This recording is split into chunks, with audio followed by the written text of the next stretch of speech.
The conference room smelled faintly of industrial carpet and burnt coffee, the kind of odor you can never quite scrub out of a corporate building in downtown Chicago. Fluorescent lights hummed overhead as Marcus, my director, slid a cream-colored envelope across the table with the smug finality of a judge stamping a verdict. "You're lucky we're even paying out your PTO," he said, leaning back in his chair.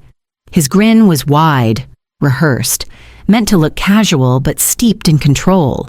"Just remember, we'll handle your references. Be careful about the story you try to tell out there." He waited for me to flinch.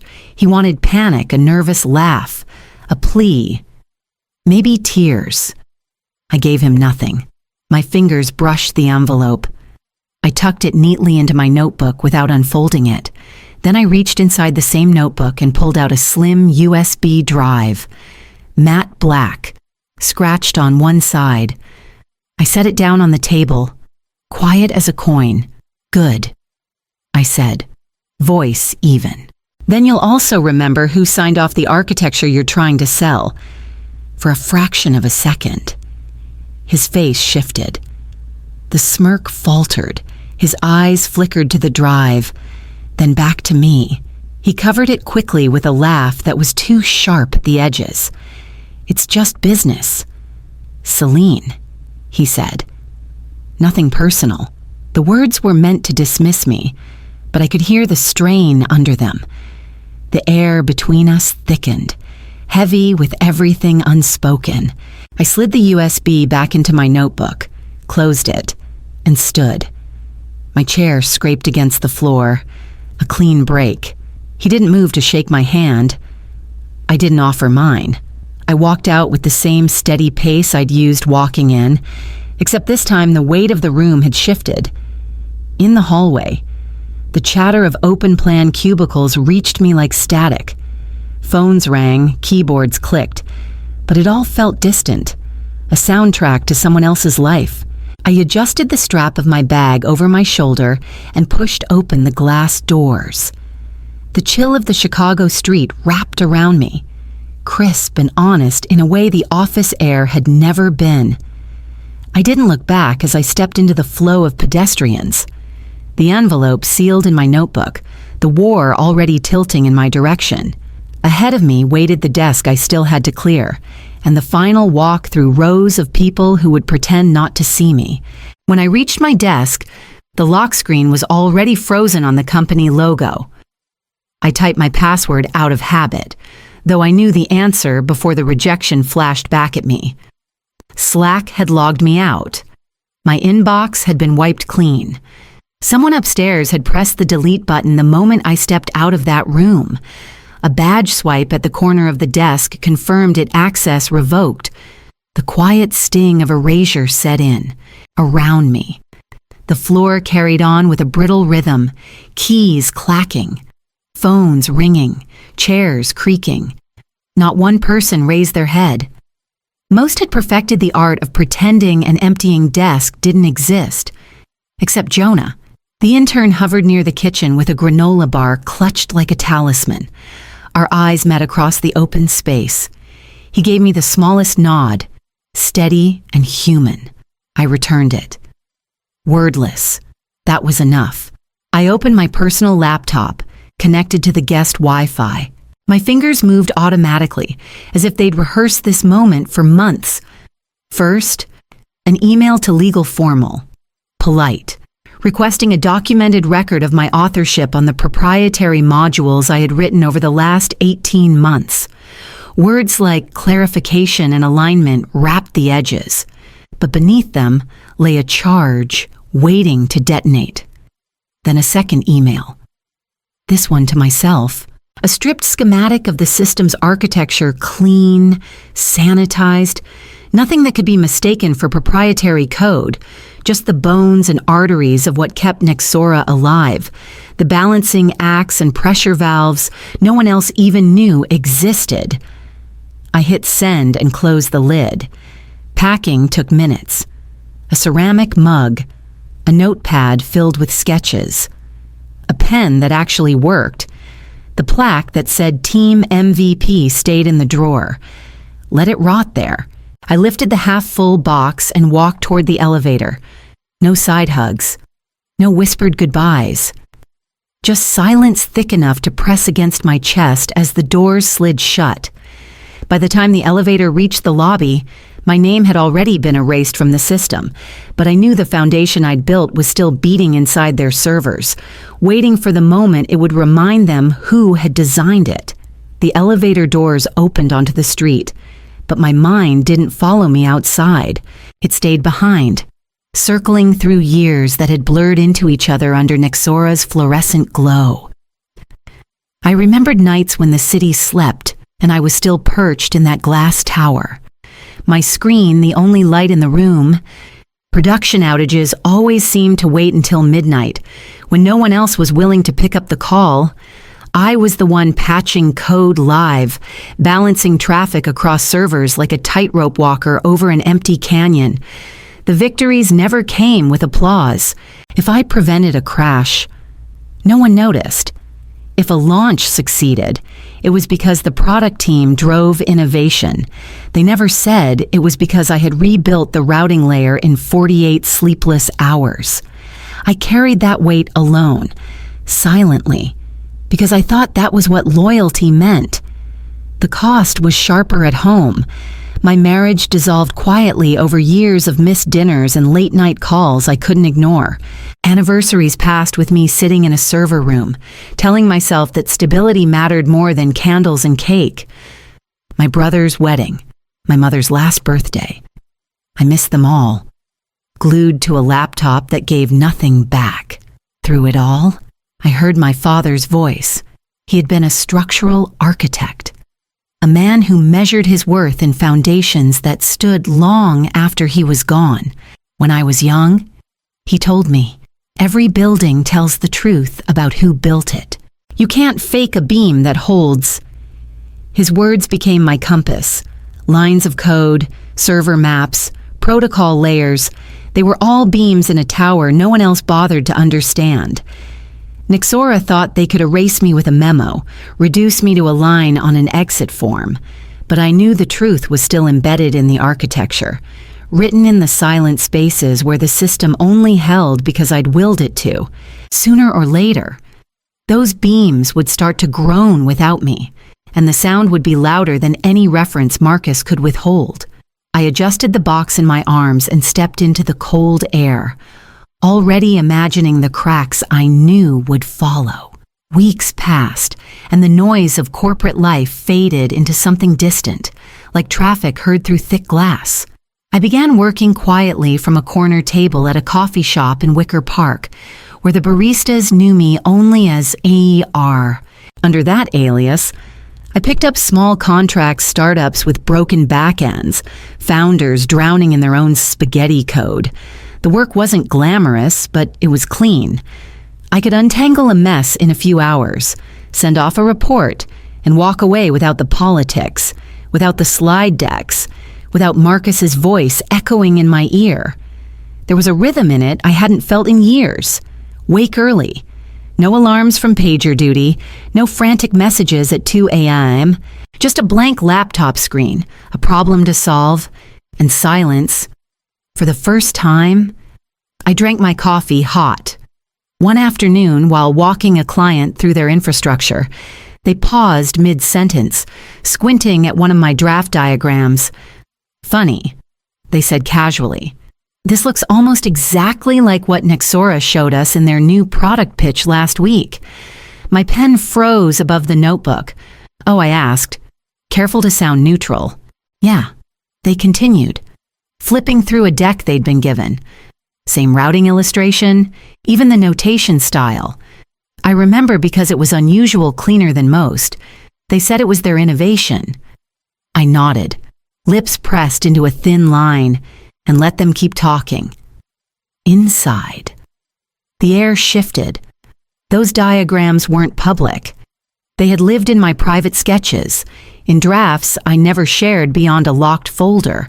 Nexora hadn't just erased my name.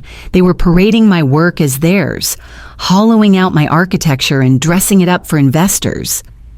I closed the notebook slowly and forced a small smile.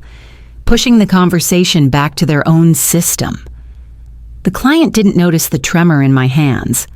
I finished the session, sent my invoice, and stepped out into the cool Chicago air. The theft didn't make me angry. It made me certain. Nexora was already leaning on beams they didn't understand, and now they were trying to sell them.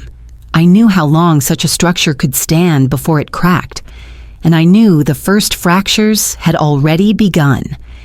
It started as whispers on developer forums, the kind of stray comments that most companies dismiss as noise, a thread on Reddit complaining about sluggish load times, a user grumbling on Twitter that their data wasn't syncing properly.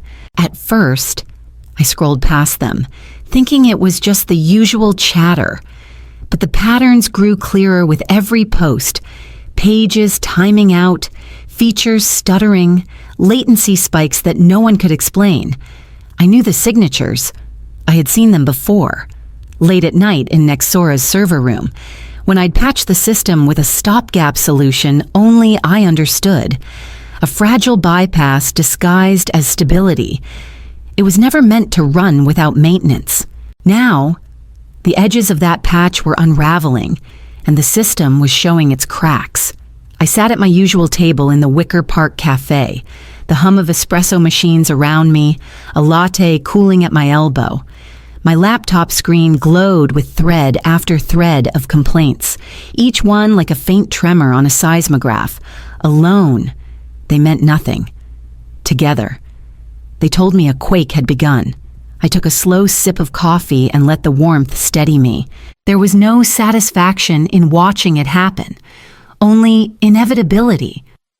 Nexora had been standing on a structure they didn't understand, beams they assumed would hold forever. I had been those beams. The irony was almost cruel. Somewhere inside their offices, engineers were scrambling, pulling logs, filing JIRA tickets, convincing themselves it was a bug introduced last sprint. They'd patch the surface, buy themselves hours, maybe days, but they'd never find the true fault line.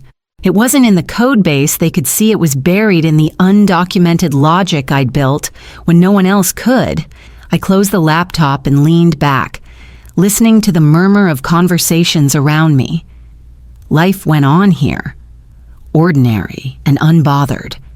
Across the city, though, panic would already be blooming behind Nexora's polished glass walls. By the time I packed up and stepped into the cool air outside, my phone buzzed with a message that told me the tremors had reached someone who understood the danger. The message lit up my phone at 12:47, the kind of timestamp that always means trouble.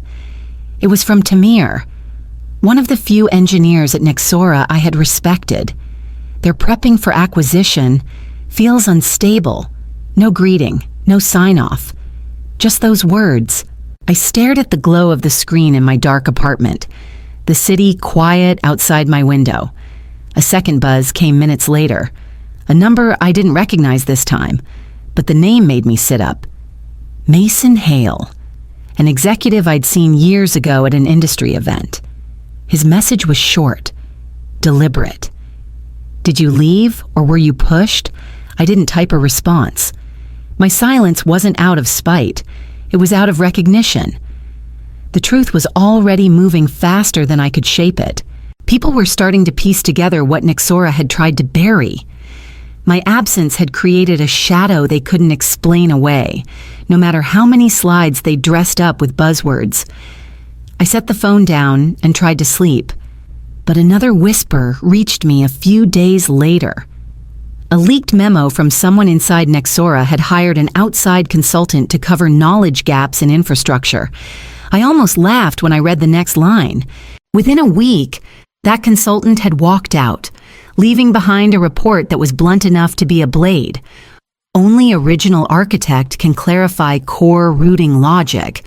It was a perfect irony. In trying to erase me, they had proven I was the one thing they couldn't replace. The cover-up had collapsed faster than the system itself. I closed the report and let the quiet settle around me. The game wasn't about references anymore. It was about recognition, the kind that couldn't be faked or reassigned. My name had become the answer to a question they couldn't afford to ignore. The next morning, as I carried my laptop back to the cafe in Wicker Park, I knew the whispers were building towards something louder, and the first cracks had already reached the boardroom. I wasn't in New York when the meeting began, but I could imagine every detail as if I'd been seated in that boardroom myself. Nexora's executives had always been good at polish. I pictured the glossy slides projected on the wall, the staged smiles, Marcus leaning forward in his tailored suit with a salesman's confidence. "Our legacy systems are rock solid," he would have declared, his voice carrying the kind of certainty born not from knowledge, but from repetition. He never once understood the guts of the architecture, yet here he was selling it like a used car dressed in chrome. Across the table sat Vaspara's delegation, calm, patient, watching. Mason Hale, who had sent me that midnight text, was among them. Unlike the others, he wasn't nodding along. He had the posture of someone waiting for the one question that would tilt the room. And then it came. Mason leaned forward, his voice measured but heavy enough to cut through the rehearsed pitch. Who designed this routing layer? Silence. The kind that lands like a weight on everyone's shoulders. I imagined Marcus's jaw tightening, the VP of engineering fumbling with her notes. She tried to recover, words tumbling out too quickly. It was a collaborative effort. The team pulled together. Mason didn't blink. Her voice wavered, and then the truth spilled in fragments. It started under Celine Carrington. She's no longer with the company. My name entered the room like the crack of an earthquake's first tremor, reverberating against glass walls and polished tables. The executives had done everything to erase me, but the one thing they couldn't erase was authorship.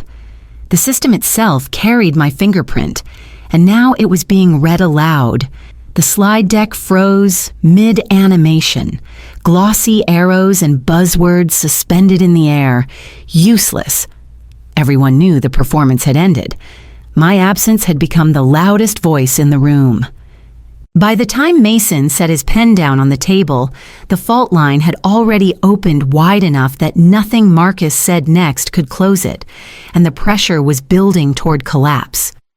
The silence in that New York boardroom stretched until it was almost unbearable. Mason broke it with a calm precision, his questions slicing through the performance Nexora had staged. The documentation here is vague. Your logs are inconsistent. Can anyone explain the fallback logic? No one could. The CTO shuffled papers. The VP of engineering cleared her throat, but their words collapsed before they formed. And then the detail surfaced, the one I'd left buried deep in a line of code. A comment written years ago at 2 a.m, typed half out of exhaustion, half out of grim humor. If you're reading this, you're either me or the next person they'll blame. Someone had found it, and now it sat in front of Vaspara's team like a confession. The CEO of Vaspara leaned back in his chair, closed his laptop with deliberate calm, and said, "You're asking us to buy a car with no steering column. We don't purchase black boxes with mysteries at their core." The verdict was simple, final.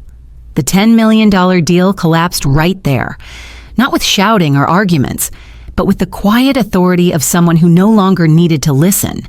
Across the table, Marcus's confidence drained from his face, leaving only a pale shadow of the man who had smirked when he slid that envelope across to me. Around him, Nexora's leaders sat frozen, their pitch decks useless, their practice lines shredded by a single question they couldn't answer. Meanwhile, I sat in a Chicago cafe, unaware of the exact moment the deal died, but feeling its tremor anyway. My phone buzzed against the wooden table, screen lighting up with a subject line stripped of pleasantries. Urgent consult request. Immediate. I stared at it, coffee cooling at my side, and let the weight of inevitability settle. The room I had left behind was calling me back, not because they wanted me, but because they had no other choice. I tapped the screen once, closed the message without replying, and folded my laptop shut, knowing the next move was already mine to make. The conference room was soundproofed, walls lined with glass that blurred the Manhattan skyline. I stepped inside with my laptop under my arm, the air heavy with expectation. Mason was already there, calm as always, and beside him sat Vaspara's CEO, watching me with a stillness that felt almost surgical. I didn't bring slides. I didn't need them. Instead, I opened a stripped-down simulation environment on my screen and began walking them through what Nexora had hidden: the routing layer, the fragile bypass, the stopgap logic that had carried their entire platform for more than a year.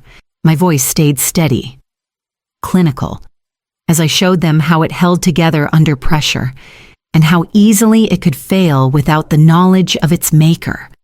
For the first time in years, I wasn't fighting to be heard. They listened. Every keystroke echoed like a revelation. When I finished, silence lingered, not of doubt, but of recognition. Mason gave a single nod. The CEO leaned forward, folded his hands, and said plainly, "You're undercompensated. We'd like to change that." He slid a term sheet across the table. VP of Engineering. Full autonomy. Equity matched to my standards. No restrictive clauses. No non-competes. Freedom built into the contract itself. I let the paper rest in front of me, scanning the lines. The numbers mattered less than the fine print. At the bottom, I added my own condition.